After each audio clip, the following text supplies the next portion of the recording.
ఉండేదేంటో పోయేదేంటో చూపిస్తాడు సులువుగా.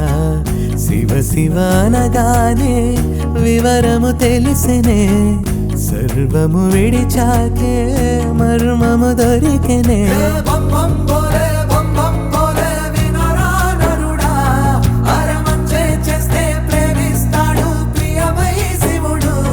మరి తప్పే చేస్తే దండిస్తాడు ప్రళయము హరుడై. శివనామ